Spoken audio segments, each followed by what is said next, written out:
It's an honor to introduce today's commencement speaker, Hamdi Ulukaya.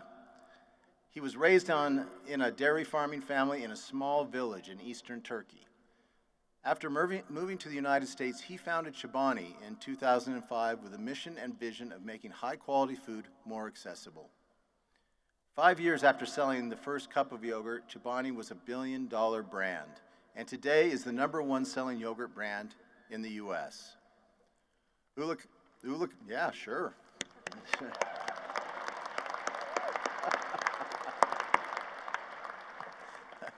Ulukaya built Chobani on the foundation that would do well by doing good. Known for his employee-first policies, Ulukaya implemented innovative profit-sharing and paid parental leave programs for Chobani's almost 4,000 employees globally, and competitive hourly wage increases well above the federal rate. For his numerous efforts to support refugees, Ulukaya was named an eminent advocate by the United Nations Refugee Agency. He also received the UN Foundation Global Leadership Award and was named one of Time 100's most influential people in the world for his work on the refugee crisis and his innovative approach to business. I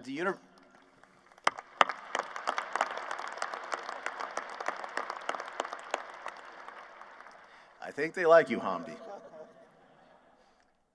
At the University of Idaho, we're grateful for the Chobani Scholars Program, which supports students from the Magic Valley who intend to pursue a degree related to our agriculture or agricultural engineering.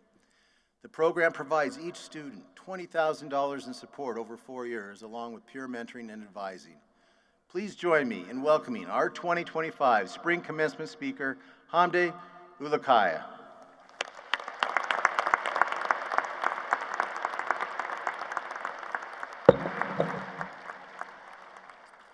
Thank you. President Green, thank you. Thank you, sir. The minute I walked into this place this morning until this now, it's been a magical journey. I can't wait to come back. Your leadership, sir, is something I take example from today. Thank you so much for welcoming me, and thank you, University, for having me. And members of the board, faculty and staff, family and friends, and most of all, to the graduates.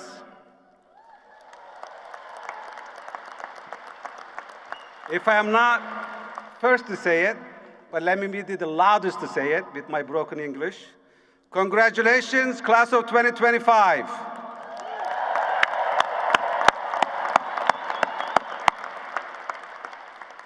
Graduates, I've got to tell you, as Mother's Day's gift, today is going to be tough to beat.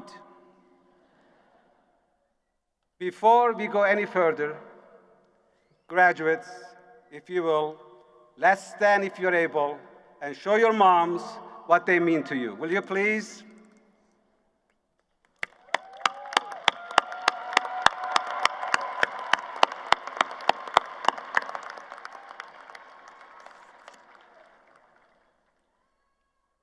Thank you, moms. Thank you. Your love makes the world go around every day. I am so honored to be your graduation speaker today. Truly honored. Like our president say, I was raised along the Euphrates River in a mountainside eastern Turkey. As son of nomads, raising sheep and goats with shepherds. And I'm a long way away from where I grew up. And I have to confess that might come as a surprise.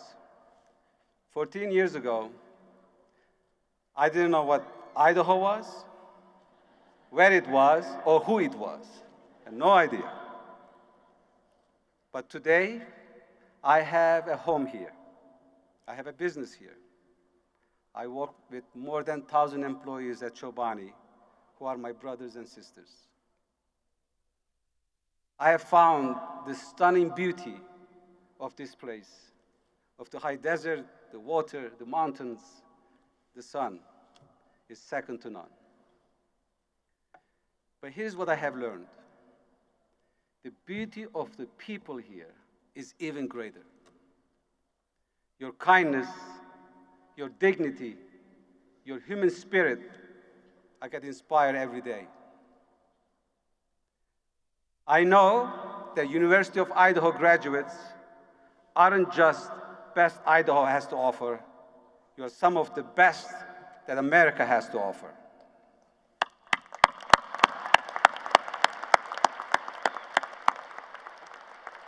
Graduates, I hope you feel very proud today. I hope so. You got your 9 a.m. classes, at least some of them. You read all the books, at least most of them. Passed the exams, you finished the papers, you survived group projects. And now you are graduating into a world that is moving faster than ever before, truly.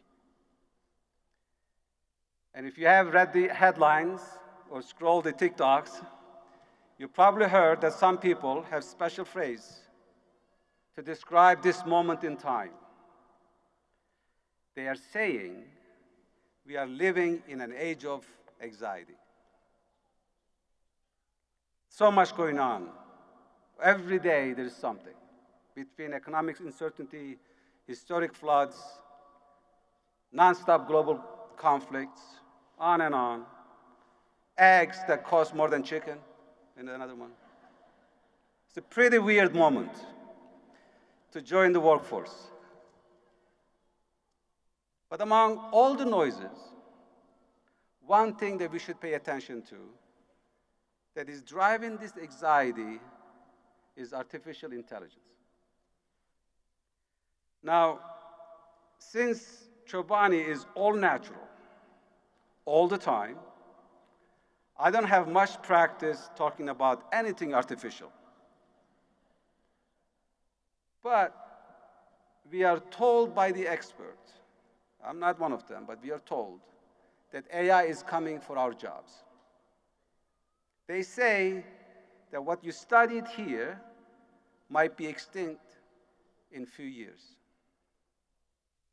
That within a decade, AI might even replace doctors and teachers.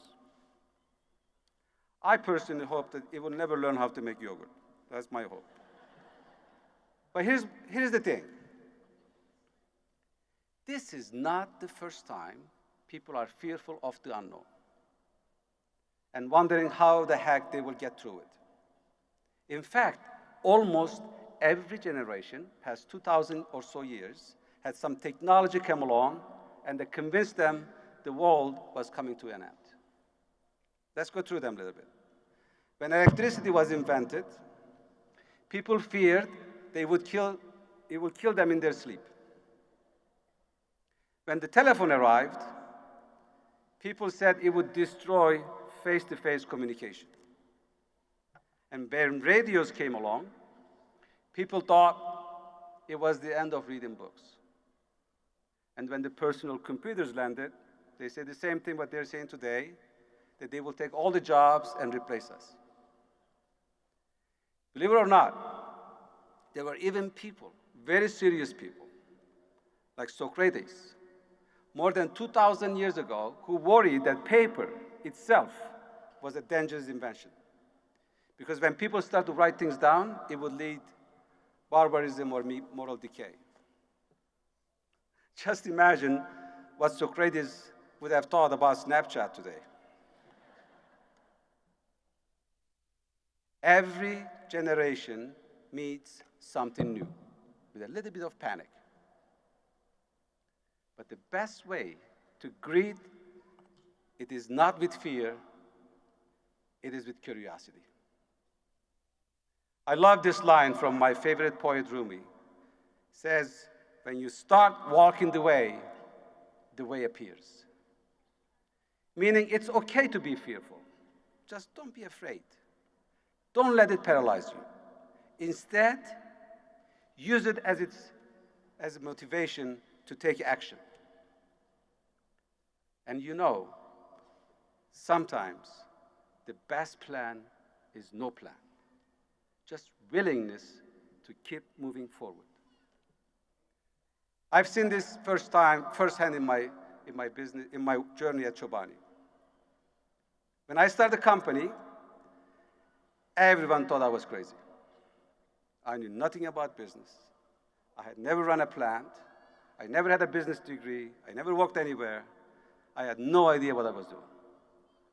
I found this old factory in upstate New York, and I trusted the people of that community, and by our 5th year, we were growing so fast, we had to build a second yogurt factory. And at the time, Idaho was not in anybody's radar. People said too far, too small, too rural, all that kind of stuff. But I didn't care about any of that. I just wanted to go to a place where I could feel heart of the community, where our company could make a difference. So I flew out there to Twin Falls. One of the first person I met was Governor Butch. He had the biggest hat I have ever seen in my life. And he held out his hand and he said, "Hello," in Turkish. I thought, this is going to be all right. And when I went to see some dairy farmers, we broke bread. We spent some time, and they said, "We are not the biggest state, but we have the biggest heart. If you pick Idaho, you won't be sorry you did." We shook hands. I went back home and I said, I don't need to see any numbers. I don't need to see any studies. I want to build it in Idaho with people I met, with the community that I've just spent some time.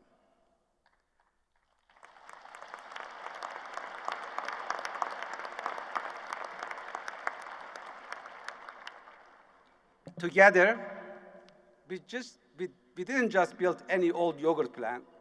We built the biggest yogurt plant in the world. And let me tell you a little bit of secret. When I built over 1.4 million square feet plant in 11 months, it's like one of the largest plants in the world, as I said. I had not sold 1 cup of yogurt yet. And there was no study that had been done that this would work out. But 14 years later, today, that factory we had built, we just announced that we were adding another extension to increase it to 1.8 million square feet because we can't make it enough. Chobani is the most popular yogurt company in America. These same local farmers who I met the first day now sends us billions of pounds of milk every year. Today, Chobani is not just a company that makes yogurt. Together, we are built on a radical idea that business can be a force for good. Food can bring people together. That business can be more than profit. That community still matters. And we made it happen. And I come back and say, not because we had all the answers, just because we weren't afraid to ask better questions and keep trying until we succeeded. I say this because it reminds me of this. Here's the thing about this moment that you're stepping into. It's not just the age of anxiety, like they say. It's the age of unbelievable possibilities. Because the same experts say we are entering a time when AI could help us to solve diseases that affected humanity for centuries. They say it could unlock answers in physics, in climate science, and education that we've been chasing for millennia. It can distribute knowledge that was once stuck in ivory towers to make accessible to everyone. So a kid in a rural Idaho or a mountainside in Turkey can learn from the best mind on earth. That's not a science fiction. It is right now. For 5,000 years, we humans dream of working miracles.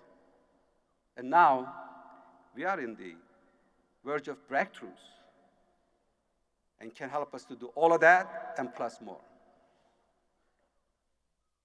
But in my view, here's the catch. It's not what, it's how. Despite the fact you can do all of that stuff, it's a tool, a powerful, extraordinary tool. But like all tools, what matters most is the hand that swings it. It's the heart that guides it. Because while AI can generate poem, it can never feel the heartbreak. It can design a product, it can't feel the purpose. It can definitely answer questions, but it can never replace a hug from a friend, or a laugh you shared during your final weeks, or a pride your parents feel right now as they look at you. That's the truth. Another truth is the most powerful technology in the world is still human soul, which is deeper, more resilient than any machine will ever be.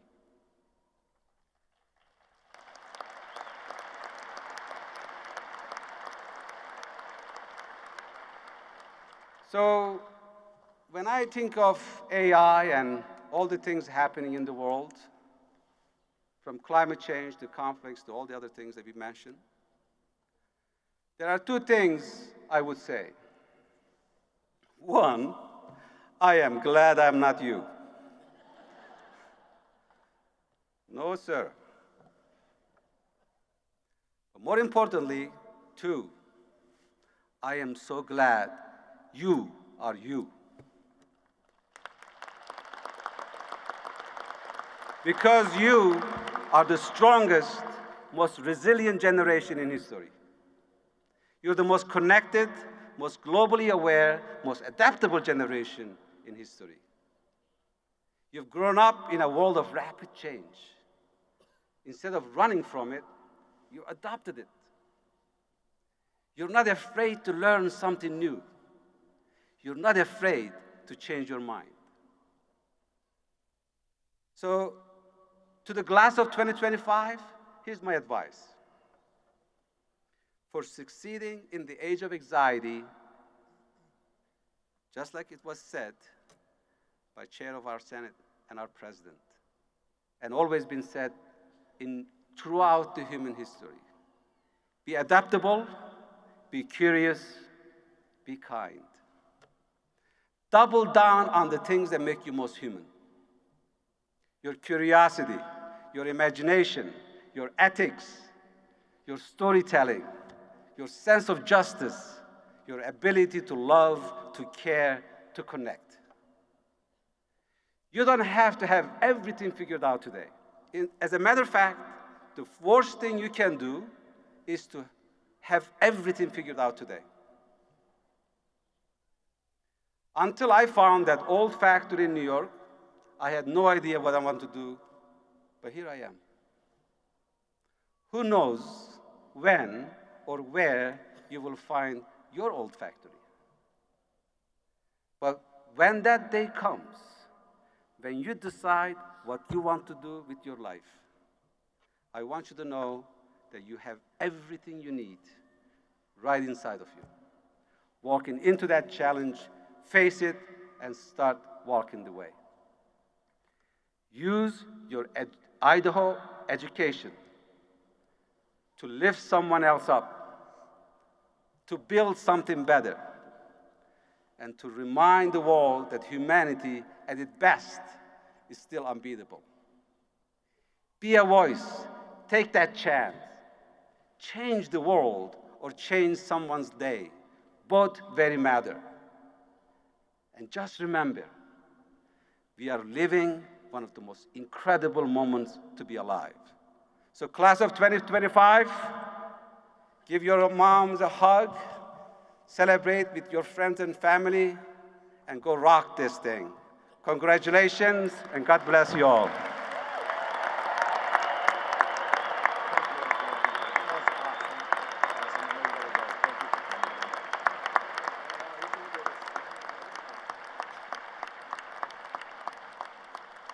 Thank you, Hamdi. We appreciate your inspiring words. It's truly incredible words at a most important time for us.